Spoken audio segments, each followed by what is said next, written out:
Good morning बच्चों। Online कक्षा में फिर से एक बार सभी का स्वागत। बच्चों, 9th कक्षा के अंतर्गत हमारा पद्य पाठ कबीरदास और वाक शैली में रचित वाक पाठ जो कश्मीरी कवयित्री लल्लेश्वरी द्वारा रचित था, उनका हमने अध्ययन किया। बीच में बच्चों मैंने पाठों को छोड़ करके सिलेबस को एक बार बीच में रोक करके हिंदी व्याकरण को प्रारंभ किया। तो हिंदी व्याकरण में हमारे अपठित गद्यांश और पद्यांश, इसके अलावा हमारे समास, अलंकार और वर्ण विचार, ये 4 विषय वस्तु पर हम अध्ययन कर चुके हैं। तो बच्चों, वर्ण विचार वाला टॉपिक मैंने 5 कक्षाओं में करवाया और मैं यही उम्मीद करती हूँ कि आप वह सभी वीडियो देख करके अच्छे से अपनी हिंदी की उत्तर पुस्तिका में वर्ण विचार विषय वस्तु को लिखेंगे और याद भी करेंगे। अब बच्चों, हर बार की तरह जैसे कि हम एक व्याकरण का बिंदु लेते हैं और उसके बाद में हम व्याकरण का बिंदु लेने के बाद हम तुरंत ही पाठ ले लेते हैं, फिर उसके बाद में फिर व्याकरण का बिंदु लेते हैं, फिर पाठ ले लेते हैं, ताकि आपकी रुचि बनी रहे और हमारा सिलेबस भी कंटिन्यू चलता रहे। तो बच्चों, इसी प्रकार से आज मैंने पद्य पाठ 3, जिनका टाइटल है रसखान, यह लिया है। तो पद्य भाग 3 के अंतर्गत हम रसखान पाठ का अध्ययन करेंगे। रसखान पाठ को आज रीड करेंगे, पढ़ेंगे। और इससे पहले आपको पता है हमारा कबीर और वाक ये 2 पाठ हो चुके हैं, तो तीसरा पद्य पाठ रसखान मैंने लिया है। बच्चों, रसखान पाठ के अंतर्गत हम रसखान के सवैये, जो सवैया छंद में रचित है, उनका अध्ययन करेंगे। लेकिन उनका अध्ययन करने से पहले हम कवि के बारे में, जैसे कि हर बार हर पद्य पाठ में जानते हैं, कवि कवयित्री के व्यक्तित्व के बारे में जानते हैं, कर्तृत्व के बारे में जानते हैं, साहित्य की विशेषताओं के बारे में जानते हैं। उसी प्रकार आज हम पहले रसखान के बारे में जानेंगे। बच्चों, हमारे हिंदी साहित्य का जो इतिहास है उसे 4 भागों में बांटा गया है: आदिकाल, भक्तिकाल, रीतिकाल और आधुनिक काल। तो इसमें द्वितीय काल हमारा जो है भक्तिकाल है, जिसका समय 1375 से 1700 तक रहा। कब तक रहा? 1375 से 1700 तक रहा। इस काल को, इस समय को भक्तिकाल का नाम दिया गया। भक्तिकाल में बच्चों 2 प्रकार की शाखाएं या भक्ति की 2 काव्य धाराएँ निकली: निगुण काव्य परंपरा और दूसरी थी सगुण काव्य परंपरा। और निगुण जो ईश्वर को कण कण में व्याप्त मानते हैं, सगुण जो मूर्ति पूजा पर बल देते हैं। लेकिन दोनों का उद्देश्य एक ईश्वर तक पहुंचना ही रहा है। तो निगुण में संत और सूफी कवि हुए और सगुण में राम और कृष्ण भक्त काव्य धारा के कवि हुए। तो जब हम रसखान की बात करते हैं तो रसखान बच्चों हमारी कृष्ण भक्त काव्य परंपरा के कवि रहे हैं। तो सबसे पहले तो आपको यह ध्यान रखना है कि रसखान सगुण काव्य परंपरा के कवि हैं और सगुण में भी इन्होंने भगवान श्री कृष्ण की भक्ति की है, तो ये सगुण भक्ति काव्य परंपरा के कवि माने जाते हैं। तो इनका जो पाठ है वो सवैये नाम से आपके सिलेबस में रखा गया है, तो उसका हम आज अध्ययन करेंगे।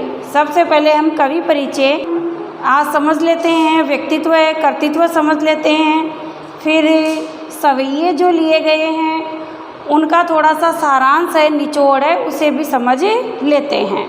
तो सबसे पहले हम कवि का परिचय जानते हैं। जीवन परिचय। हिंदी साहित्य के कृष्ण भक्ति कवि रसखान का मूल नाम सैयद इब्राहिम था। तो बच्चों मैंने यहाँ ब्लैक बोर्ड पर लिखा है सैयद इब्राहिम। बच्चों रस खान को हम रस की खान अर्थात जो कृष्ण भक्ति के प्रेम रस की खान है उसके आधार पर इनको उपनाम दिया गया रस खान। लेकिन बच्चों कवि का रस खान का मूल नाम हम देखते हैं तो मूल नाम इनका सैयद इब्राहिम था और नाम से हमें पता चलता है कि ये मुसलमान थे, मुस्लिम परिवार में इनका जन्म हुआ था।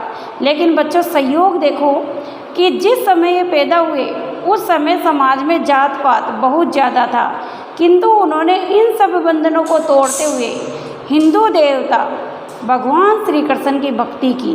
तो हम कह सकते हैं कि ये एक ऐसे कवि हैं जो जात पात के बंधनों से, वैचारिक एवं सामाजिक बंधनों से कबीर की तरह ऊपर उठे हुए हैं और समाज में अपनी भक्ति भावना द्वारा एकता और सांप्रदायिक भावना की स्थापना करना चाहते हैं। तो बच्चों आपको यह ध्यान रखना है कि हिंदी साहित्य में रस खान कृष्ण भक्त काव्य परंपरा के कवि हैं और इनका मूल नाम सैयद इब्राहिम था।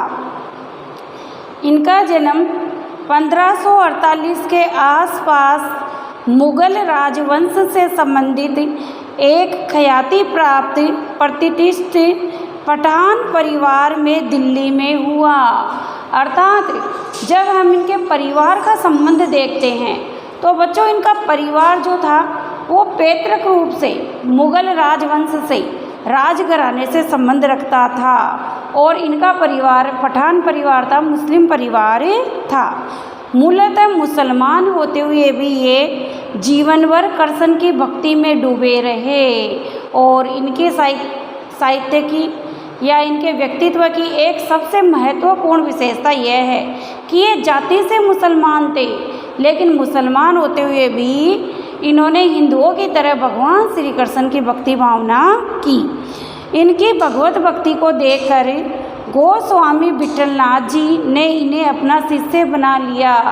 तो बच्चों भगवान श्री कृष्ण के प्रति जब इनकी भक्ति भावना देखी तो वल्लभ संप्रदाय की स्थापना वल्लभाचार्य जी ने की थी और उनके पुत्र थे बच्चों विठलनाथ जी। कौन थे? विठलनाथ जी। तो विठलनाथ जी के मुख्य तो 4 शिष्य थे, लेकिन उन्होंने अपना अगला शिष्य रस खान को बना लिया। तो इनके गुरु कौन हुए? गोस्वामी विठलनाथ। गुरु हुए इनके गोस्वामी विठलनाथ। अर्थात जब ये वल्लभाचार्य जी के पुत्र विठलनाथ जी से मिले तो उनसे इन्होंने श्री कृष्ण के बारे में बहुत कुछ जाना, श्री कृष्ण की भक्ति भावना की दीक्षा ली और उन्हें अपना गुरु बना लिया और ये उनके शिष्य बने गए। तो आपको ध्यान रखना है कि ये इनके जो गुरु थे वो विठलनाथ जी थे। कहते हैं कि उन्हें श्रीनाथ जी के मंदिर में कृष्ण के साक्षात दर्शन हुए, तभी से वे ब्रजभूमि में रहने लगे और आजीवन का अर्थ होता है पूरे जीवन, अर्थात संपूर्ण जीवन वो वही रहे। सन 1628 के आसपास इनका निधन हो गया। कहा जाता है कि बच्चों ये वृंदावन गए, विठलनाथ जी वृंदावन रहते थे और वृंदावन भगवान श्री कृष्ण की लीला क्षेत्र, लीला भूमि मानी जाती है, जहाँ पर इन्होंने गोपियों के साथ रास लीलाएँ रचाए थे। अपनी जो लीलाएँ थी वो संसार के सामने प्रदर्शित की थी। तो बच्चों भगवान श्री कृष्ण की जो लीला भूमि वृंदावन है, व्रज क्षेत्र है, वहाँ पर श्रीनाथ जी का मंदिर है। तो श्रीनाथ जी का जो मंदिर है वहाँ पर ये पूरे जीवन रहे, भगवान श्री कृष्ण की सेवा में इन्होंने अपना जीवन समर्पित कर दिया और फिर इन्हें भगवान श्री कृष्ण के साक्षात दर्शन हुए और वहीं पर रहते हुए 1628 में इनका निधन हुआ। तो बच्चों इनके व्यक्तित्व को हम देखते हैं तो आपको याद रखना है कृष्ण भक्त काव्य परंपरा के कवि हैं। मूल नाम सैयद इब्राहिम है। जाति से ये पठान थे और पैतृक रूप से इनका परिवार राजवंश से संबंधित रहा है। तो ये पठान मुस्लिम परिवार से होते हुए भी भगवान श्री कृष्ण के भक्त रहे हैं। साथ ही साथ इनका निधन 1628 के आसपास हो गया था। तो ये तो इनके व्यक्तित्व से संबंधित विशेषताएं, बातें जो है वो हमें देखने को मिले।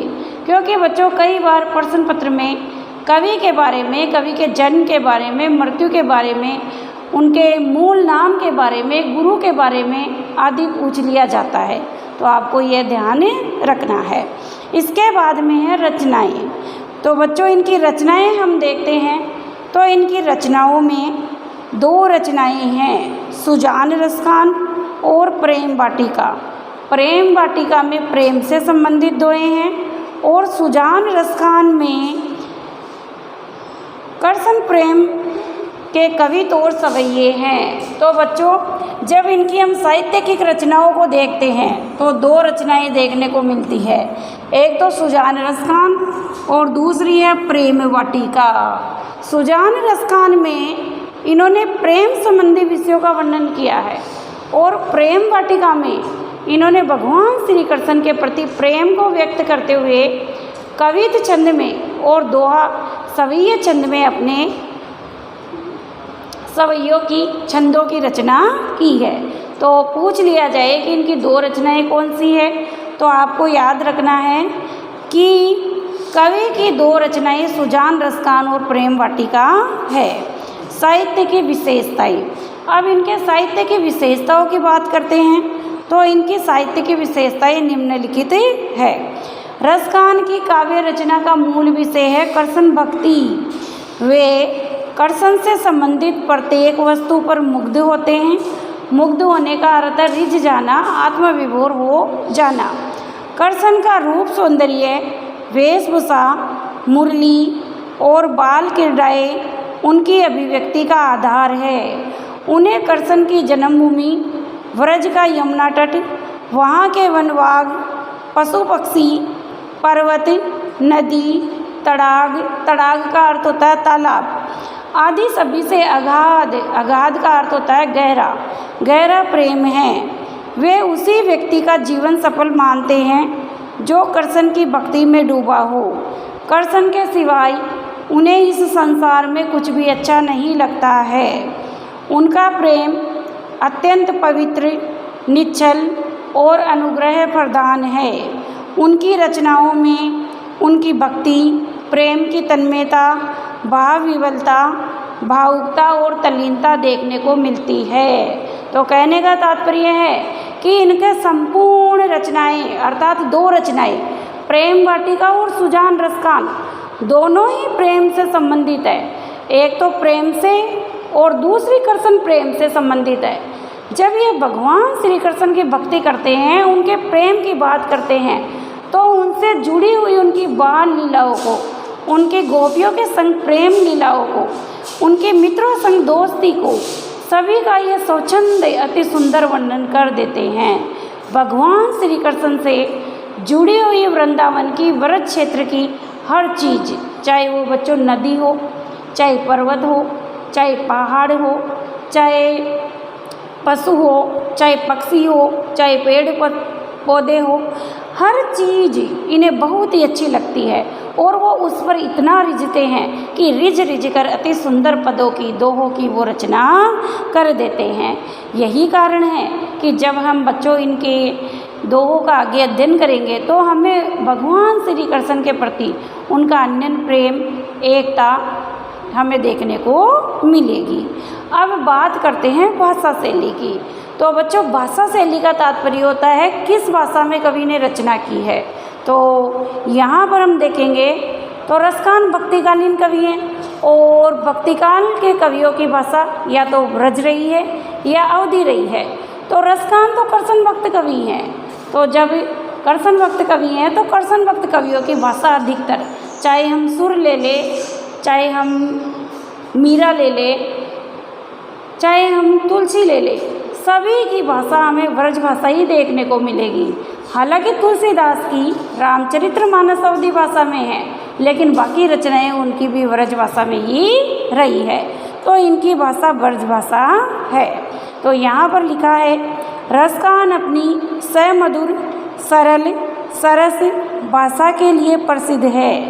उनकी भाषा में कहीं पर भी शब्दों का आडंबर या कहीं पर भी अलंकारों की भरमार नहीं है। उनके शब्द झरने की तरह मधुर प्रवाह से बहते हैं। मुहावरों का प्रयोग उनकी वाणी को मधुर और सुंदर बना देता है। रसखान में के काव्य जैसी सहजता और प्रवाह अन्य कहीं भी मिलना दुर्लभ है। दुर्लभ का अर्थ होता है कठिन है। उनके दोहा, कविता, सवैयाँ, इन तीनों छंदों पर उनका पूरा अधिकार है। वास्तव में रसखान रस की खान है। तो बच्चों, जब हम भाषा शैली की बात करते हैं तो इनकी भाषा ब्रज भाषा देखने को मिलती है। लेकिन ब्रज होते हुए भी, चाहे वो दोहा छंद में कहे, चाहे वो कविता में कहे, चाहे वो सवैया छंद में कहे, तीनों छंदों में ही बहुत ही सुंदर तरीके से, बहुत ही प्रेमपूर्ण मधुर तरीके से अपने हृदय के भाव व विचारों को वो पाठकों के सामने लाकर रख देते हैं। यही कारण है कि जब बच्चों हम इनके सवैयों का अध्ययन करते हैं तो पाठक मंत्रमुग्ध हो जाता है, आत्मविभोर हो जाता है, अपने आप में खो जाता है। ऐसे लगता है कि मैं इनके सवैयों को पढ़ते ही चला जाऊं और वह भगवान श्री कृष्ण का अन्यन भक्त प्रेम रस में, भक्ति में, तन्मयता में वो पूरी तरह से डूब जाता है। तो ये इनके काव्य की भाषा शैली की विशेषताएं हमें देखने को मिलती है। अब बच्चों, पाठ का सारांश। तो पाठ हमारा सवैये है, रसखान जी के सवैये। इन्होंने दोहा छंद में भी लिखा है, कविता में भी लिखा है, सवैये में भी लिखा है। तो जब हम पाठ का सारांश देखते हैं तो इनकी कुल लगभग 4 पद्यांश आपके पाठ में लिए गए हैं। तो इनके 4 पद्यांशों का सारांश जो है हम पहले देख लेते हैं, ताकि हर एक पद्यांश को हम देखें तो उससे पहले आपको विषय वस्तु का, सब्जेक्ट का ज्ञान हो। जैसे कि अभी मैंने कवि के कर्तृत्व, व्यक्तित्व, भाषा शैली आदि के बारे में बताया, तो आपको पता चला कि उनका मूल नाम सैयद इब्राहिम था। जन्म दिल्ली के पठान परिवार में हुआ। इसके साथ गुरु इनके विठल नाथ जी थे। कृष्ण भक्त काव्य परंपरा से ये संबंधित है। इसके साथ साथ 1628 में इनका निधन हुआ और संपूर्ण जीवन इन्होंने भगवान श्री कृष्ण की भक्ति में अर्पित किया। साहित्य रचनाओं में इन्होंने प्रेम वाटिका और सुजान रसखान की रचना की और इन्होंने कविता, दोहा और सवैया तीनों ही छंदों में बहुत सुंदर काव्य रचना की है। तो कई सारी बातें हमें जानने को मिली। वैसे ही हम पाठ का सारांश जो है वो पहले समझ लेते हैं। पाठ के सारांश में है सवैये। 4 सवैये आपके पाठ्यक्रम में सिलेबस में रखे गए हैं, उनका निचोड़ निष्कर्ष हम समझ लेते हैं। पहले सवैये में रसखान ब्रजभूमि पर मुग्ध हैं, यानी वो प्रसन्न है। वे जन्म से ही ब्रजभूमि में रहना चाहते थे, चाहे वे गवाल बाल बने, चाहे नंद की गाय बने, चाहे गोवर्धन पर्वत का पत्थर बने, चाहे यमुना नदी के किनारे कदम्ब के पेड़ पर रहने वाले पक्षी बने, वे हर पल ब्रजभूमि में ही बसना चाहते हैं। कहने का तात्पर्य है, जब हम रसखान के पहले सवैये का अध्ययन करेंगे तो बच्चों कवि ये इच्छा व्यक्त करता है कि मैं तो पूरे जीवन वृंदावन में ही रहना चाहता हूँ, क्योंकि ये भगवान श्री कृष्ण की लीला भूमि है, उनका क्षेत्र रहा है। तो चाहे मैं तो गाय बन जाऊँ, चाहे कौवा बन जाऊँ, चाहे पशु बन जाऊँ, चाहे पक्षी बन जाऊँ, चाहे बच्चा बन जाऊँ, चाहे पत्थर बन जाऊँ, मुझे रहना भगवान श्री कृष्ण की इस ब्रजभूमि में ही है, लीला क्षेत्र में ही रहना है। नंबर 2 सवैये में भगवान श्री कृष्ण से संबंधित हर वस्तु और स्थान पर वह मोहित है। मोहित का अर्थ होता है आत्मविभोर होना, मुग्ध होना। वे भगवान श्री कृष्ण की लाठी और कंबल को प्राप्त करने के लिए तीनों लोकों कौन? धरती, आकाश, पृथ्वी नहीं, स्वर्गलोक और पृथ्वीलोक और पाताल लोक, इन तीनों लोकों का राज यानी शासन भी त्यागने को तैयार है। तो देखो बच्चों, कितना त्याग भावना, कितनी भगवान श्री कृष्ण के प्रति इनकी अन्यन भक्ति, तन्मयता हमें देखने को मिलती है कि जब ये भगवान श्री कृष्ण इन्हें मिल जाते हैं, उनकी लाठी और कंबल इन्हें मिल जाती है, तो ये कहते हैं कि तीनों लोगों का शासन भी मुझे कोई दे दे तो मैं तो वो भी नहीं लूँगा, मुझे तो भगवान श्री कृष्ण की लुकुटियाँ और कंबल चाहिए। आगे ये कहते हैं, नंद की गाय चराने के लिए वो सब सुख छोड़ने को तैयार है। वृंदावन के वन बाग तालाबों के सामने सोने से बने करोड़ों महलों को भी वो त्यागने के लिए तैयार है। अर्थात ये हर चीज़ को त्याग देना चाहता है, केवल इन्हें तो भगवान श्री कृष्ण की लीला भूमि में, लीला क्षेत्र में रहना है, भगवान श्री कृष्ण की भक्ति करनी है। तीसरे सवैये में एक गोपी की बांसुरी के प्रति ईर्ष्या प्रकट हुई है। गोपी कहती है कि मैं श्री कृष्ण की प्राप्ति के लिए कृष्ण की वेशभूषा पूरी तरह धारण कर लूँगी, पीताम्बर, मोर, मुकुट, लाठी सब धारण कर लूँगी, किंतु श्री कृष्ण के होठों पर रखी बांसुरी को अपने अधरों पर नहीं लगाऊंगी। इसी कारण भगवान श्री कृष्ण मुझसे दूर है। तो बच्चों, एक तरीके से जो गोपी का बांसुरी के प्रति द्वेष भावना है, ईर्ष्या भावना है, वो हमें देखने को मिलती है, क्योंकि गोपी कहती है कि श्री कृष्ण बांसुरी बजाते हैं, बांसुरी बजाने के कारण वो हमें भूल जाते हैं, उसी में खो जाते हैं। परिणाम स्वरूप वो बांसुरी से ईर्ष्या करती है, बांसुरी के प्रति उसके मन में जलन भावना, द्वेष भावना है। वह कहती है कि मैं भगवान श्री कृष्ण की सब चीज़ों को आत्मसात कर लूँगी, मोर मुकुट लगा लूँगी, चंदन लगा लूँगी, सुंदर सुंदर वस्त्र धारण कर लूँगी, कानों में कुंडल, गले में हार पहन लूँगी, किंतु मैं बांसुरी को अपने होठों पर नहीं लगाऊंगी, क्योंकि यह वही बांसुरी है जिसके कारण भगवान श्री कृष्ण मेरे से अलग है। तो तीसरे पद्यांश में हम कुछ ऐसे ही भाव देखेंगे। चौथे सवैये में भगवान श्री कृष्ण की बांसुरी की मधुर धुन और मोहिनी मुस्कान पर एक मोहित गोपी की मस्ती देखने को मिलती है कि वह भगवान श्री कृष्ण के जब दर्शन करती है तो इतनी आत्मविभोर हो जाती है कि वह अपने आप को संभाल ही नहीं पाती है। तो बच्चों, चतुर्थ अध्याय में हम गोपी कृष्ण प्रेम देखेंगे, उनकी तन्मयता हमें देखने को मिलेगी।